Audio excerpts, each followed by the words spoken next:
SuperTalk Mississippi media production.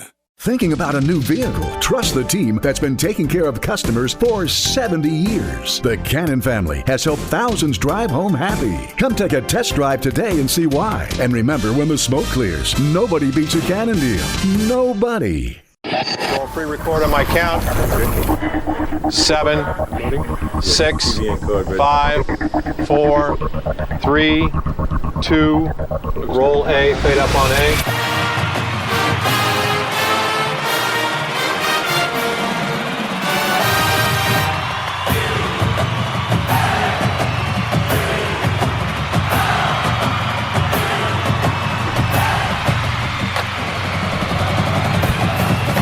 Southern Miss to the top.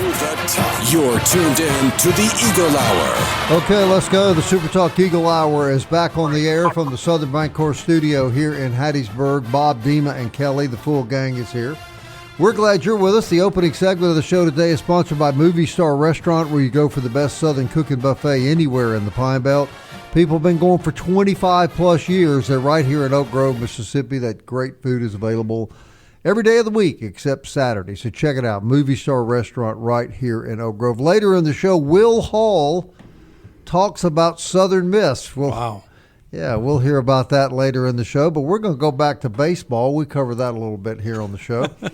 Earlier this week we had the new recruiting coordinator. Now we have the new infield coach. And it's going to take me a little while to get used to saying this, but Coach Dustin Dickerson, welcome back to the Eagle Hour, Dustin. How are you, my man? I'm good. Excited to get to talk to you guys today and talk about baseball. Well, Dustin, tell us how this all came about. We were all excited to hear you were coming back, but if you can, just kind of go through the scenario of how all this occurred, if you will. So I was playing professional baseball, I guess, a month and a half, 2 months ago, and came to a crossroad of what I wanted to do, if I wanted to continue playing or if I wanted to come home. And I decided I wanted to come home. And on my way home, I gave Coach Creel, Coach Rhodes, Coach Oz, Coach Barry, I gave them all a shout and kind of just threw the idea at Oz. And, and he kind of ran with it and created what now is the player development role that I'm in. Explain to us what that role will be, Dustin. I will be over the infield and help Rhodes with the hitting. Kind of just whatever is needed, I'm there for. Well, Dustin, it's so good to see former players come back and be in coaching roles here. You know, Danny Lynch obviously was the previous one that was here at Southern Miss. I mean, how cool is that for you as a former player to be coming back and getting to pour into the team in a way that, you were poured into as a player? Yeah, I think the biggest thing for me is it should say a lot to players that are there right now of how special the place is, and they'll obviously realize it the more games and the longer they're here, but they see players want to come back and be coaches there and want to be a part of the program, and that shows that's just a testament to Coach Oz, Coach Barry, everyone before them of what they've created, and it shows a lot to the players to how special this thing really is. I think, Dustin, a lot of people were kind of surprised that you got out of baseball as young as you were. Most people would think, well, if the guy was 34 or 35, getting out of baseball, had a career, it's one thing. But you were just kind of getting started in your pro career with whatever you're comfortable sharing. What brought you to that crossroads where you said, I'm not sure that I want to continue playing anymore? I don't know what else.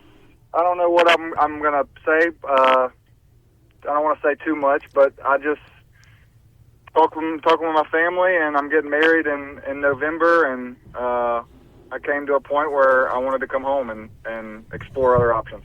Okay, so now you used to be a player.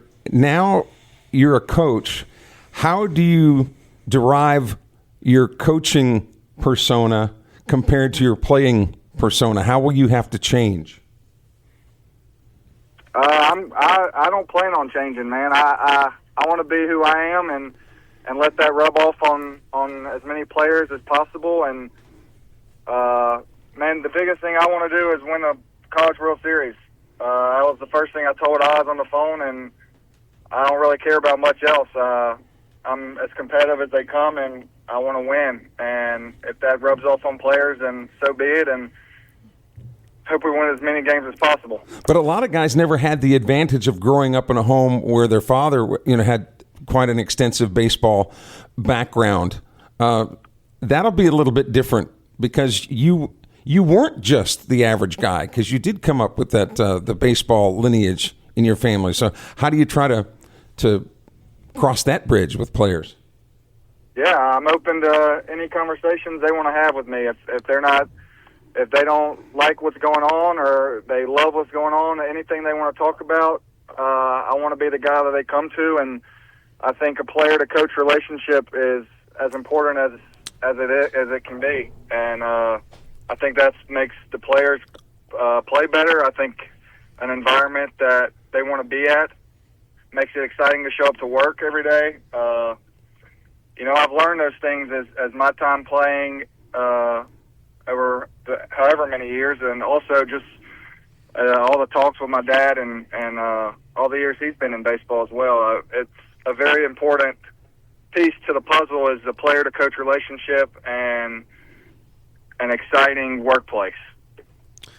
Dustin, you mentioned getting back to the World Series, which is obviously something everyone here wants to see happen with that program.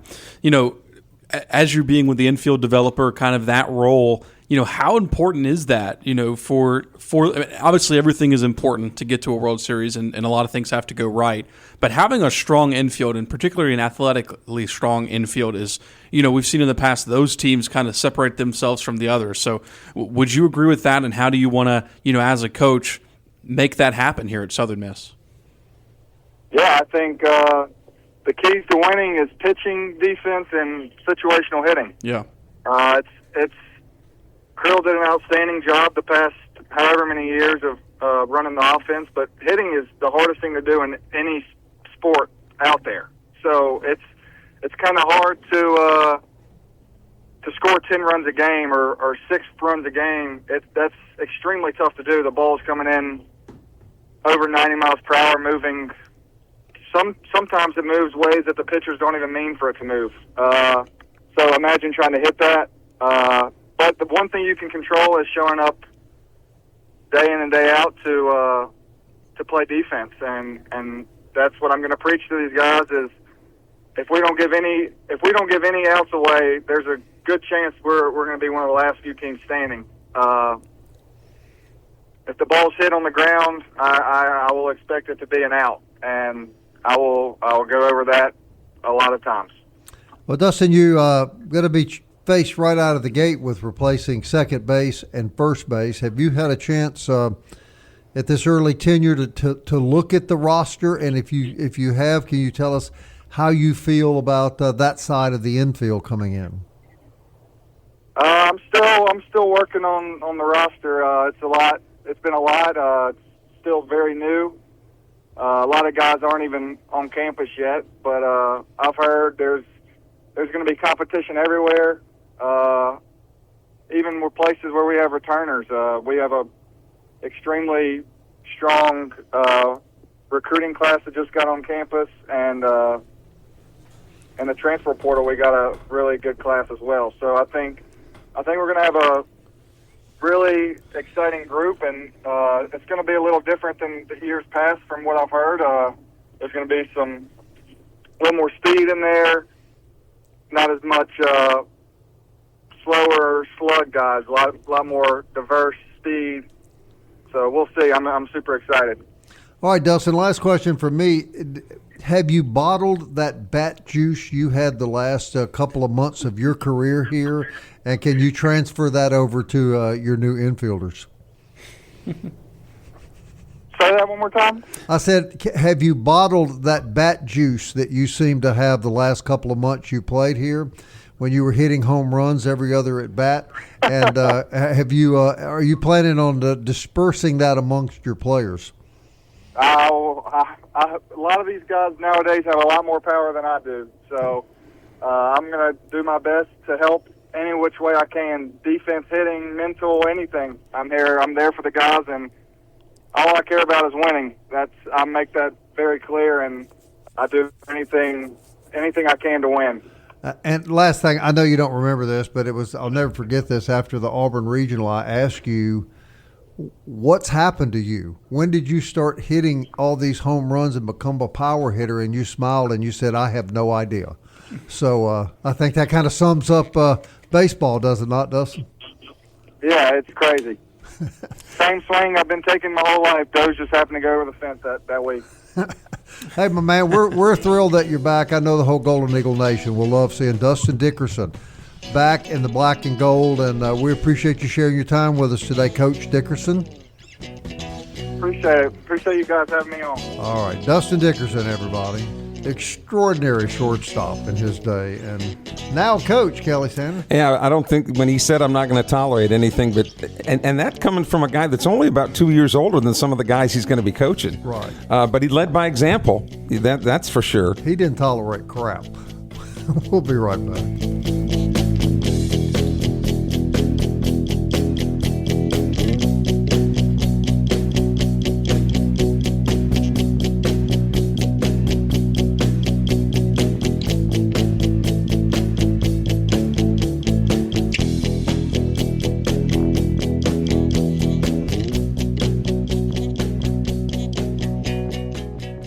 Big news from Robinson Electric Supply in Laurel. We've moved. You'll now find us directly behind our old building, right by Sawmill Animal Hospital. We're still your trusted electrical distributor, carrying everything from conduit to tape. And don't forget our full line of Milwaukee tools. Whether you're a contractor or a DIY pro, stop by the new Robinson Electric Supply at 1222 West 6th Street and see what's lighting up Laurel. Robinson Electric Supply. New location, same trusted service.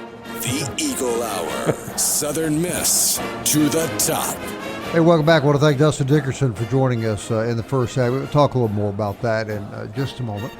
This segment is sponsored by Eagle Tire West out on Highway 98 West. That's where Matt Warner and his great family operate their tire stores. There's one on Hardy Street, Eagle Tire West out on the highway. You'll find Goodyear and all major brand tires at both stores. Full service for cars and trucks. AC work now. So if you want to get a checkup on your car or truck's air conditioning, Eagle Tire West is offering that service, and we certainly appreciate their support. As we do our wonderful friends at Genesis of Hattiesburg, they are the official auto dealer of our show. Genesis sedans and SUVs, all at Mississippi's exclusive, beautiful Genesis dealership, Highway 98 West in Hattiesburg.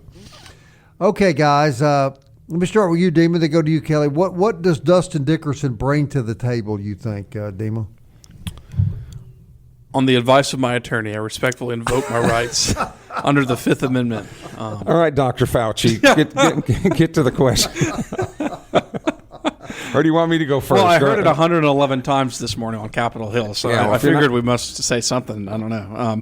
No, seriously, in all seriousness, though, yeah. I'm not sure yet, and I think that's why it's a very intriguing hire because, it seems to me like he's going to, bring a nice little spark, a young spark into those guys, and you hope that he can kind of like what Kelly was saying off air, channel that to a coaching role, because he's only a couple years older than some of these guys. And so, it's kind of hard sometimes to step out in leadership of those guys, especially when you don't know really any of them. So I'm really intrigued to see what that role is. Now, I certainly know he was one of the better infielders here at Southern Miss ever. And if he can channel that into the infield a little bit, it'd certainly be an obvious A plus for Oz and the company. Argument could be made he may be the best shortstop ever played here. That's hard to say, though. There have been a lot of good ones, including a guy named Brian Dozier who did pretty well. He was pretty all right. But he was a tremendous player, Kelly. And does that translate to coaching often, you think? The word legitimacy comes to mind. He obviously is a legit player and has had a legit career at Southern Miss. The problem I think that Dustin will have to begin with at his young age, just like and I'm not trying to be funny here, but Dima, who is significantly younger than you or I, younger people who are stepping into roles, particularly with people that are much older than as their superiors, and now he's working with guys that are his own age, is legitimacy. All right, do you really feel like you belong? How reserved will he be in speaking up and taking his place and finding his place on that staff and really working with those infielders that he wants to work with? Nobody can argue about his work ethic. And that, as he talked about in the interview, goes back to being raised in a family of a major leaguer. If you're going to play and you want to play at this level, you can't just be like other guys. You've got to step that up. But I hope that he's there. Oz would not have hired him if he didn't have the legitimacy to be a good coach. So I just encourage Dustin, don't be reserved. Man, you're there. Get in with both feet and get to work. Yeah. I hope what he brings back to the team is a little bit of an edge. I mean, he always played with an edge, and that edge translated to the whole baseball team that he was on. I think there was not enough of that this past year. I mean, the guy seemed a little passive at times to me and a little laid back, and I think that could be one thing that he changes because he was the opposite of that. Sometimes if you get too intense, you lose focus. That intensity loses focus, and there's a really fine line. Your point is well taken. You don't want to be too passive, but you don't want to be too aggressive either. So there's that fine line of where is that? And I'm not sure that I've ever been able to answer that question as to where is the fine line. Yeah, but you also remember that Dustin Dickerson himself is unique. His personality is a unique type of guy, and that was very characterized in his play here. And when you look at all the players here at Southern Miss since him, I mean, a lot of those players just didn't have the same characteristics that he had, and so you would hope that it would bring a little bit more fire, if you will, into the group. But you certainly don't want to see necessarily like Kelly's saying, going too far into that, getting into arrogance, getting into, stuff like that. Not saying, I'm not saying that that's what Dustin Dickerson was all the time. But certainly, there were times he had to mature in that. And so, and he has. That's why he played in the MLB. He's a very professional player, and I think he's going to make a great coach here. I really do. And to put it into a football context, you know how people get upset with coaches when teams get personal fouls? Lack of discipline. Lack of discipline is what all the fans and onlookers always say. Okay, so those are guys that are going a little bit overboard. But then on the other side of the coin, in football in particular, you don't want to be passive and get pushed around. I mean, so you want to take it to the other team, but you only want to take it so far. And I think that if and where they're short, if that's the case, Coach Dickerson now We'll get him to that point. I think everybody will be happy to see him back on the field for sure. He is a Golden Eagle to the bone, man. There's no doubt. Now, speaking of coaches, tomorrow, gentlemen, we have Blake Anderson on the show. Kelly, what is the most important thing you want to hear from Blake Anderson tomorrow? That each day that goes by, it's becoming clearer and clearer who his definitive number one starters are on both sides of the ball. Damon? You're not going to get that. He said, what would I like to hear? You're not going to get that. That's a pipe dream fairy tale right there. No, I think just what the clear goals are for fall camp. I think that's number one for me is, where are the position groups that you want answers from in fall camp? Because, at this point, you really want to come into fall camp knowing kind of, what your team strengths are and weaknesses are and use fall camp to shore up those weaknesses, if you will. And so certainly want to hear what his plan is, of how to do that. I'm also interested to hear about his coordinators. And we did get confirmation we're going to be able to talk to them, more than once, like we did last year. We got to talk to the coordinators one time out of all of last season. Is that not ridiculous? Insane. But I'm interested to hear from them, and I'm hoping we get to talk to them, sometime during fall camp to see, kind of, especially, Joe Bolden on the defensive coordinator, Joe Bolden, seeing where he feels like his defense is at, because there was at times at spring, it just looked kind of miscombobulated a little bit. A lot of broken coverages, a lot of broken plays. Defense to me is still the biggest question mark on this squad. I think the offense is going to score some points. It's just whether or not the defense can stop another team, and we'll see. So that to me is the most interesting part, is where he sees the biggest weakness in his team right now and how he's going to use fall camp to shore that up. So with camp starting on Tuesday, they'll essentially have 4 weeks to pull everything together. Then that 5th week is when they'll actually start game prepping for Alcorn for that first weekend, ready to go. All right, so Blake Anderson on tomorrow at 1:30, and then next week we'll be starting our countdown.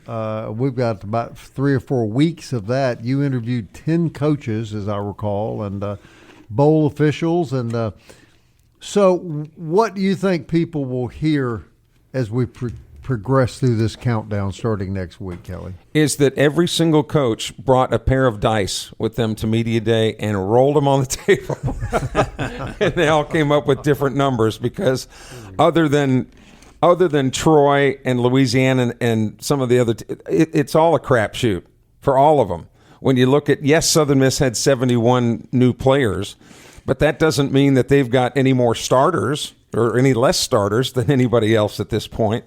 And I think it's really starting to grate on some of these coaches, particularly like a Butch Jones, who has coached at Cincinnati and Tennessee and some of these bigger schools. And now every year as time goes on, he's got to keep re-recruiting his players. And I think it's really getting old for some of these guys. And it doesn't even mean that they're old. I just mean the process of having to fill a new roster every year is really making these guys come up with some early gray hair. Be expected to compete. Yes. That's on top of it. It's not just filling a roster, because anybody can fill a roster, but it's also using that roster to compete and win the Sun Belt, which is the expectation of every program.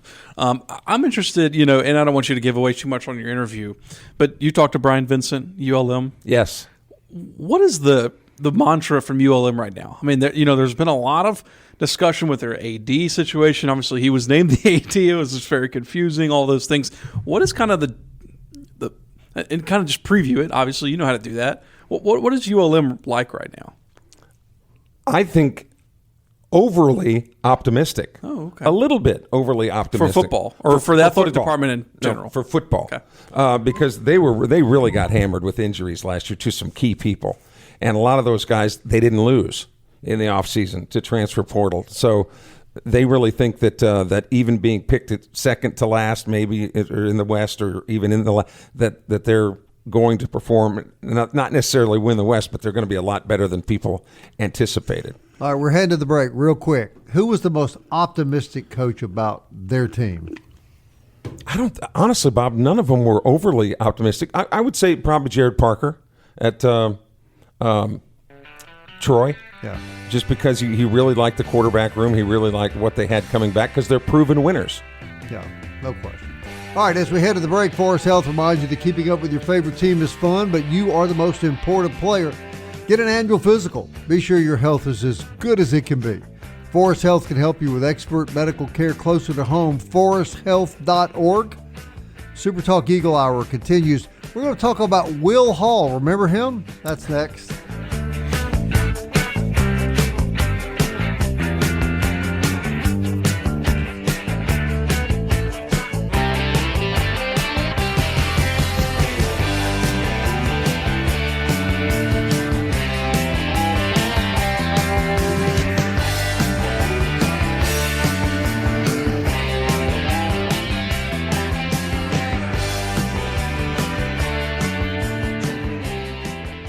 You're tuned in to the Eagle Hour. The Eagle Hour. Southern Miss to the top.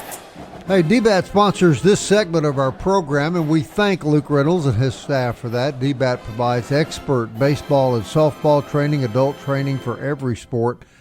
And, Kelly, that's where you train for your cross-country runs, isn't it, at DBAT? Oh, yeah. All the pentathlon and all those things that I watch. You do that thing where you swim and run and ride the bike. What's that called? Triathlon or something like that? Yeah, I haven't tried any of those. You haven't tried any of the triathlon. I just couch sitting. I haven't either, Kelly.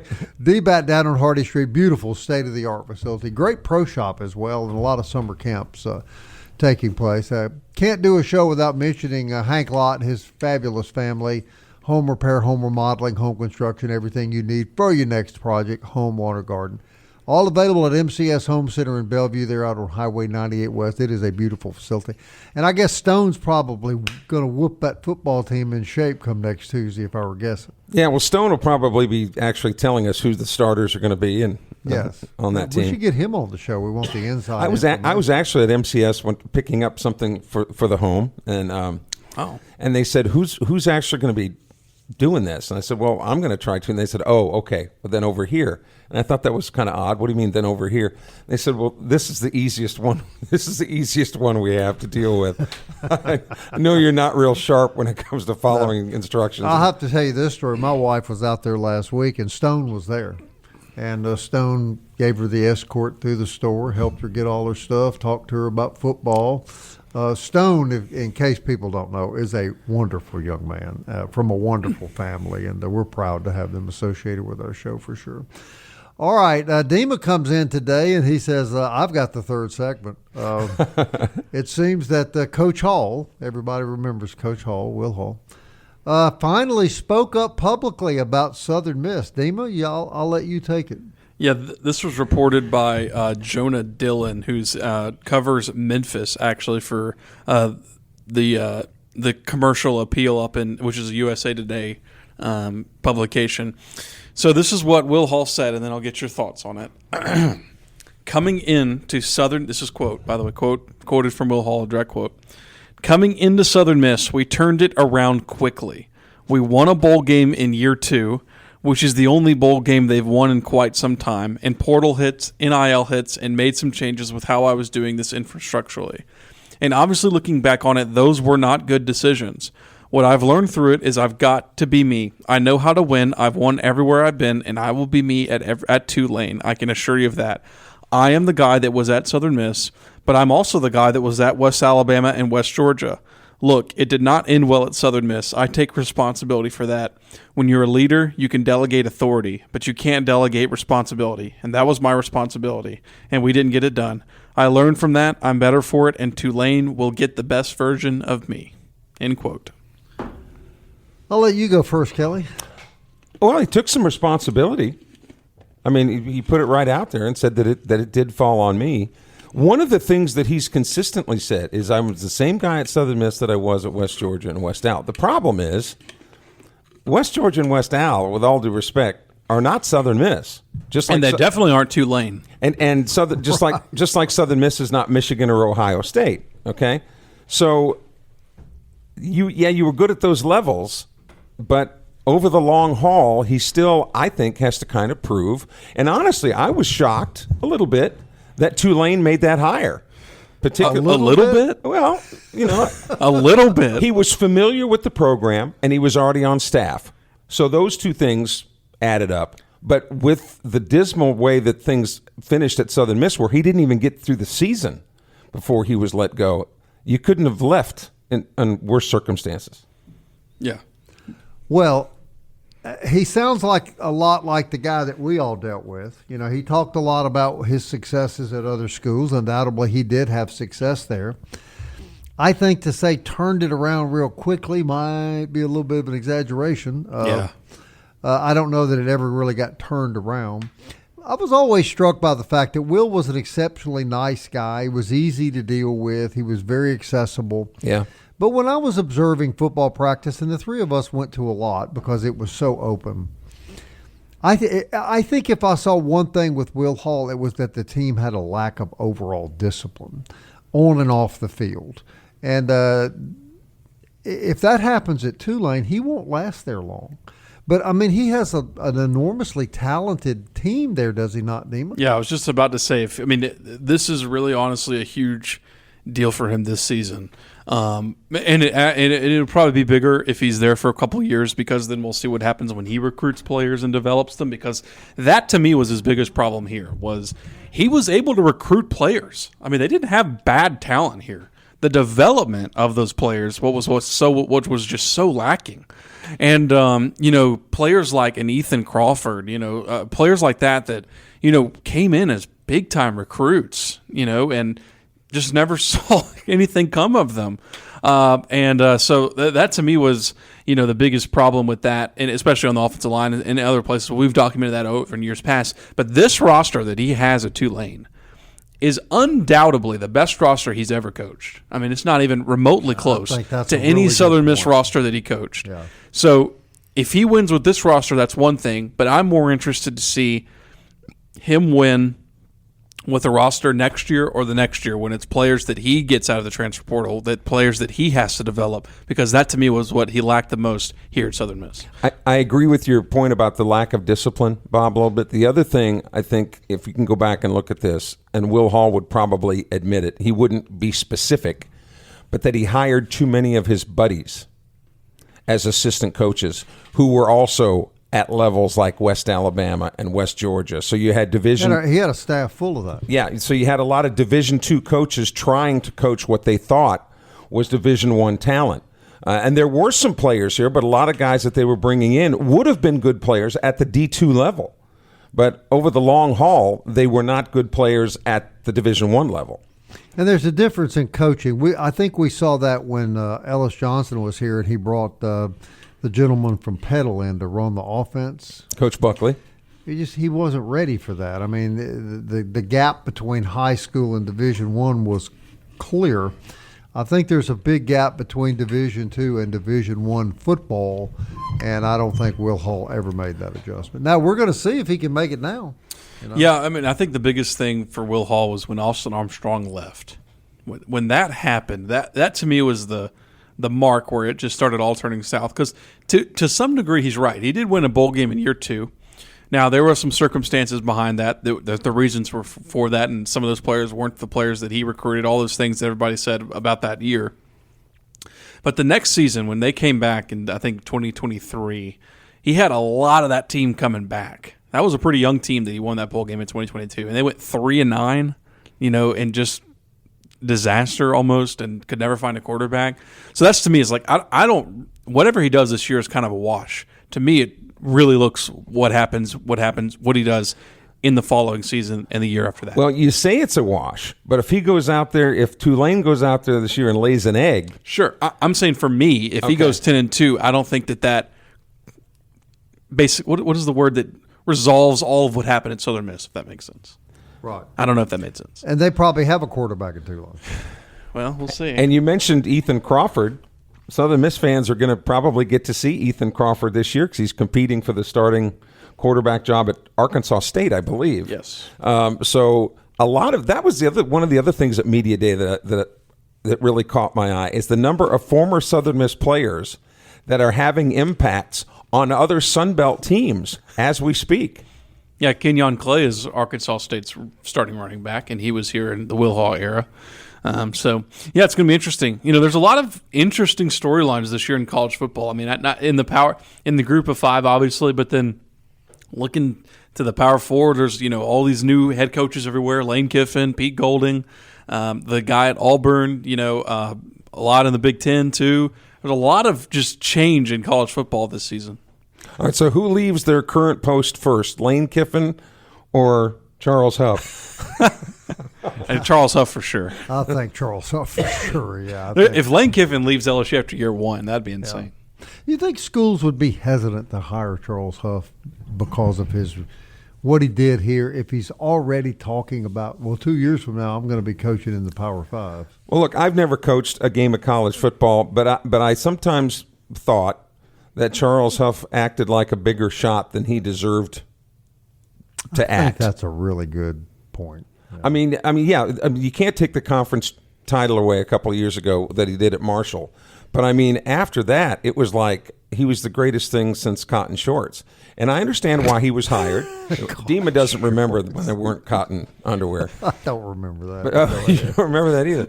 But he just and with the way that he acted when he left for Memphis and having people fired and – all these, man, this is a guy that you'd think had won the national title 15 years in a row. I think that's a really good point. I just don't see where where there's any room for that, first of all. He's no Signetti.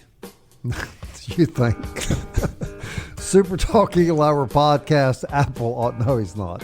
Apple, Audible, Spotify, Stitcher, TuneIn, YouTube, Alexa, or Siri will play it for you. Sometimes.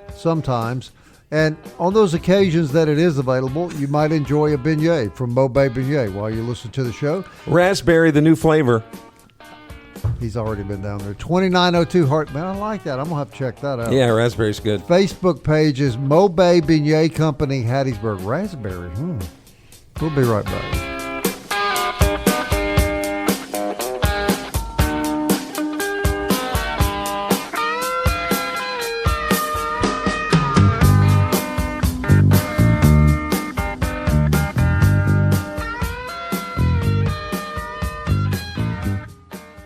Big news from Robinson Electric Supply in Laurel. We've moved. You'll now find us directly behind our old building, right by Sawmill Animal Hospital. We're still your trusted electrical distributor, carrying everything from conduit to tape. And don't forget our full line of Milwaukee tools. Whether you're a contractor or a DIY pro, stop by the new Robinson Electric Supply at 1222 West 6th Street and see what's lighting up Laurel. Robinson Electric Supply. New location, same trusted service. Southern Miss to the top. You're tuned in to the Eagle Hour. I want to remind everybody that next Tuesday we will be down in South Hattiesburg at Sully's Restaurant. We'll be doing a 2-hour show from 1 to 3 o'clock next Tuesday. And then following our broadcast, the Sports Talk Mississippi crew will be down there from 3 to 6 o'clock. So if you get an opportunity to come by and say hello, maybe buy our lunch, we'll be there a little before 1. We're open to that. And if you're farmers and need fertilizer, there'll be plenty there that you can come and scoop up with all of us being there. Well, that's probably a real good idea. So that's next Tuesday down at Sully's, South Hattiesburg, just off the interstate there. How would you describe that area? I don't really know. It's right off of I-59. It's kind of at the intersection of Highway 11 and I-59. I got you. Okay. All right. If you got gold or silver laying around your house, old coins, maybe jewelry that you don't wear any longer, take them to Jewel Masters if you want to sell them. Nobody does a better job of buying gold and silver. He stays on top of the market, does Marty Vick, and you'll get a fair price. It'll be very confidential. And you'll be in and out of the store very quick. And if it's your lucky day, you'll see Cindy Vick when you're in there. Right, Kelly? Well, the first thing I would do is get rid of the body, because if I ever had any gold or silver, I bumped somebody off and stole it from them. Well, yeah, we probably know that. Yeah, like these credit cards that oddly don't have your name on them. It's very odd. Martin J. Reynolds, I still thank you. Yeah, we enjoyed that lunch. That'd be the last time Kelly bought us any lunch. Has he bought you lunch, Deem? Maybe. No, he told me he was, and then we got up to the cashier and he said, he forgot his wallet. And for the record, I didn't buy you lunch. Martin J. Reynolds bought you lunch. Well, Kelly would be welcome to take me to our favorite barbecue place, Dickey's Barbecue. Now we're talking. Now we're talking. Okay, yeah. Now, how about some brisket, fried okra, and potato casserole? Go on. Mashed potato casserole. Yeah. Then a little soft serve ice cream for dessert. Big glass of iced tea in the big yellow cup. How's that all sound, Kelly? Sounds great to me. Sounds pretty good to me, too. Dima, are you in the market to buy lunch for anyone? In the market to buy lunch? Yes. I'm not sure yet. At my age, it's all about food. I've got a mirror above my dinner table. News and notes, Dave. Yeah, Please. so the 2027 Southern Miss football schedule, non-conference schedule, is finally rounded out into shape. Was announced yesterday that Southern Miss will host Southeastern Louisiana on September 25th, 2027. They are going to pay the Lions $350,000 for playing that game, according to FBS schedule. So that rounds out the non-conference schedule. And to remind people, this is it. Open the season next year at West Virginia out of the ACC. And then you welcome back Will Hall to Hattiesburg and host Tulane in week 2. Can we just move forward to year 2027? And then the next week, you go to Memphis. And if Charles Huff is still there. Wow, is that unbelievable? It's unreal. It's crazy. We've talked a lot about this year with getting to play Tulane. You just hope Charles Huff is still there, because you'd have back-to-back weeks of Will Hall and Huff. That'd be insane. And then Southeastern Louisiana on the 25th. So that's the non-conference schedule for next year. Looking ahead, if anybody is interested, 2028, there's 2 games scheduled, Middle Tennessee Tennessee at home, and then South Florida on the road. There were that return trip from when they came down here came up here a couple years ago, 2029. The only slated game is that return trip to UConn, and UConn's coming to Hattiesburg, and then 2030, you got the home and home in Mississippi State and Memphis coming to Hattiesburg. I like some of those old, the old rivalries. The black and blue rivalry. Yeah, back in the Metro Conference. Yeah, Memphis Southern Miss. Louisville, that was always fun. Tulane. I'd like them to play basketball again. How bad would you like to see Southern Miss beat Charles Huff? I would be At home. I would be really enthusiastic about No, that. that's a road game. That would be wonderful. But you're talking about next year, and there's a distinct possibility that neither of those guys will be there. I think we can pretty much guarantee Blake Anderson will be there. Yeah. Blake Anderson will be there. Huff, 2 years from now, probably not. No, that's next year. Oh, next year? Well, still probably not. Yeah, probably not. He may stick up there a couple of years, but he's already kind of laying the groundwork. Oh, yeah. Already laying the groundwork for league. Yeah, he's on line 2 waiting to have me fired. He wants what I said last segment. Line 2. You got to be kidding me. All right. Is the music going to start anytime soon? Not soon enough.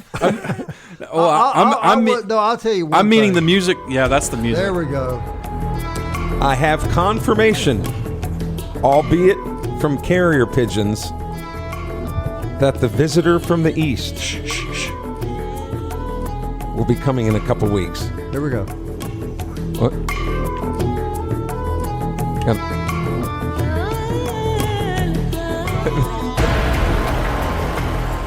He will be here with his Sunbelt preview. Okay. From the Stars. I can't wait to hear that. Yeah, from the. Is Kelknack coming too, or the Hump camp? Yeah, he'll be coming. You'll smell Hump 2 or 3 miles away before he gets here. So Kelknack the Magnificent is returning to the Eagle Hour. Yes, this is a 2-year break or something for like that. his Sunbelt It's been preview. a while. It's been a while. It's been a while. He's aged since then, I'm sure. He's still all-seeing, all-knowing. Is he still on Obamacare? And he took the fifth on that. Okay. And he's a former financial advisor to Anthony Fauci. Wow. Oh, it was busy. So he must be rich off right now. Well, he had a lot of money to count, apparently. Southern Miss. To the top. Time keeps on slipping, slipping, slipping into the future. Time keeps on slipping, slipping, slipping into the future. I wanna fly like an eagle to the sea. Fly like an eagle, let my spirit carry me. I want to fly like an eagle till I'm free. I go through the revolution. A SuperTalk Mississippi media production.